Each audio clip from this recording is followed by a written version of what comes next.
आणि बुलेटिनच्या सुरुवातीला सगळ्यात महत्त्वाची आणि मोठी बातमी, वैष्णवी हगवणे हिच्या सासऱ्यालाच म्हणजे राजेंद्र हगवणेला अखेर अटक करण्यात आली आहे।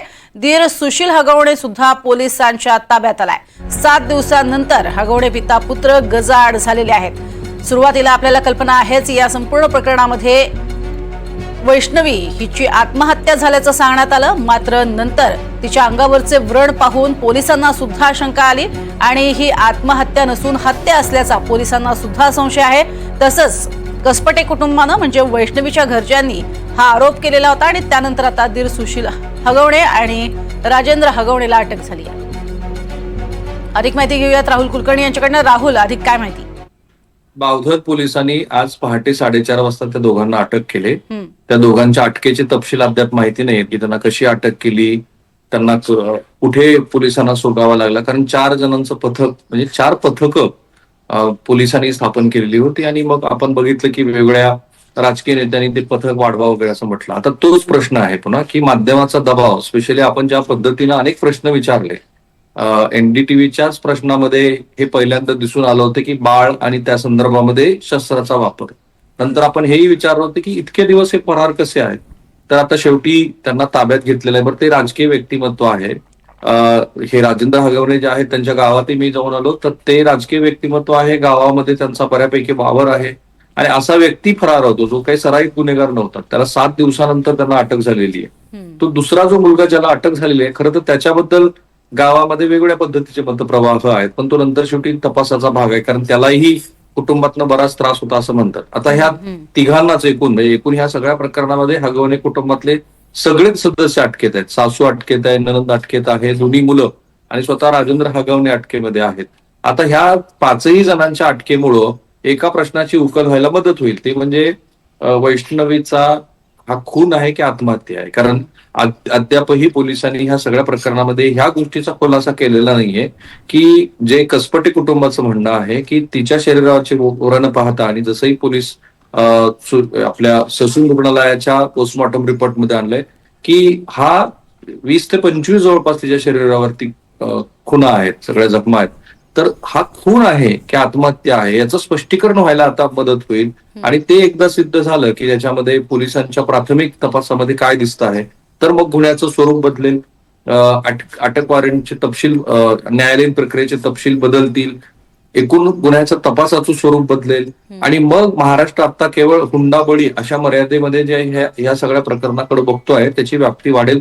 पण आताची सगळ्यात मोठी बातमी की बावधन पोलिसांनी अखेर 7 दिवसानंतर वैष्णवीच्या सासरकडच्या सगळ्या कुटुंबियांना अटक केली। एक आणखीन महत्वाचा मुद्दा की हे दोनही मुलं त्यांच्याकडे बंदुका होत्या आणि तो दुसरा जो निलेश चव्हाण आहे त्याच्याकडे पण बंदूक होती। आणखीन एक ब्रेकिंग बातमी आहे की निलेश चव्हाणवरती पण काल रात्री शस्त्रास्त्राचा धाक दाखवल्याचा गुन्हा दाखल झाला। आता ह्या सगळ्या घटनेमध्ये 3 बंदुका दिसत आहेत, 2 हगवणेच्या मुलाकडे आणि 1 निलेश चव्हाणकडे। तर आणखीन एक मोठा प्रश्न असा की पुण्यामध्ये पोलिसांनी बंदुका वाटल्यात किती की ज्या अशा वेगळ्या पद्धतीच्या गुन्ह्यामध्ये वापरल्या जातात? नक्की, म्हणजे ज्या पद्धतीनं सध्या घटना घडतायत त्याच्यामध्ये बीडची आठवण येण्यासारखीच ही सगळी घडामोड आहे। मात्र मुळात हे संपूर्ण कुटुंब राजकीय पार्श्वभूमी असल्यामुळे आतापर्यंत स्वतःला वाचवत राहिलं का आणि आत्मप्रौढी मिरवत राहिलं का, त्यांची मुळात हीच पार्श्वभूमी होती का, हेही शोधणं गरजेचं असणार आहे। या निमित्तानं अनेक अशा स्वरूपाच्या म्हणजे बडाघर आणि पोकळवासा अशी जी स्थिती पाहायला मिळतेय त्याचाही पुन्हा एकदा खुलासा होईल असं म्हणता येईल का? आणि मुळात ज्या व्यक्तीमुळे या घरामध्ये भांडणं लागली त्या चव्हाणचा उल्लेख वारंवार होतोय, त्याचा एवढा या घरामध्ये का बरं शिरकाव होता, याबद्दल काही कळू शकलंय का? नाही, निलेश चव्हाणच्या शिरकावाबद्दलचे तपशील आता जे आले ते मूल न घेऊन जाण्यासंदर्भामध्ये, बाकी त्यांच्या वैयक्तिक पातळीबद्दल आणखी तशा स्वरूपाचे थेट आपल्याकडे आणखी काही खुलासे झालेले नाही, त्यामुळे निलेश चव्हाण हा भाग वेगळा। पॉलिटिकल इन्फ्लुएन्स तर जरूर होता आणि जसं अंजली दमानी यांनी आरोप केले आणि काही प्रमाणामध्ये त्याची कुजबूज पण होती की काही पोलीस अधिकारी ज्यांचे नातलग आहेत, जसं जालिंदर सुपेकर यांच्याबद्दल म्हटलं गेलं, तर त्यांचा इन्फ्लुएन्स होता का ह्याबद्दल चर्चा आहेत जरूर। कारण 7 दिवस पोलिसांना एकूणच सगळ्या प्रकरणामध्ये लक्ष घालायलाच पोलिसांना 4 दिवस लागले।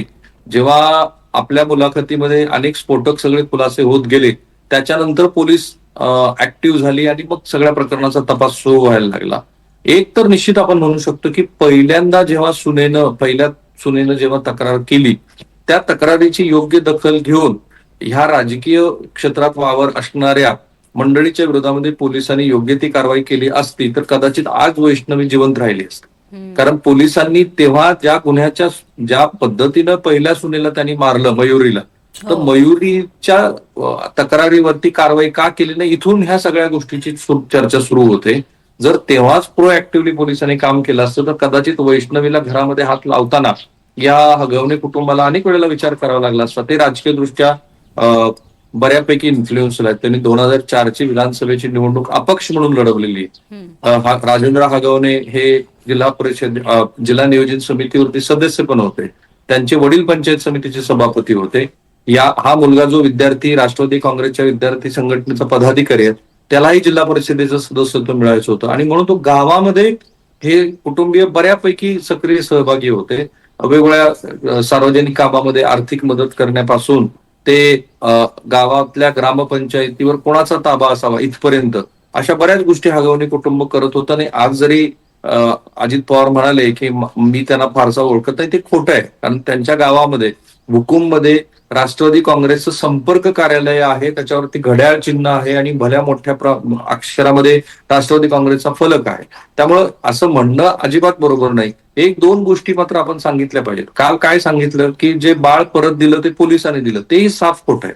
पोलिसांनी नाही दिलं, त्या निलेश चव्हाणला वाटलं आणि त्याच्यानंतर ते बाळ दिलं गेलं. या सगळ्या प्रकरणामध्ये वेगवेगळ्या पद्धतीनं ज्याला कव्हर अप म्हणतो की हे प्रकरण आम्ही कसं सोडवलंय किंवा शासकीय यंत्रणा कशी पुढे जाऊन काम करते असं सांगण्याचा जेव्हा जेव्हा प्रयत्न झाला तेव्हा ती शासकीय यंत्रणा उघडी पडलेली आहे. नक्कीच. आणि आणखीन काही खुलासे होणं अपेक्षित आहे या संपूर्ण प्रकरणामध्ये. मात्र अक्षरशः महाराष्ट्राला हादरवून सोडणारं हे प्रकरण आहे. तुर्तास धन्यवाद या संपूर्ण माहितीसाठी राहुल.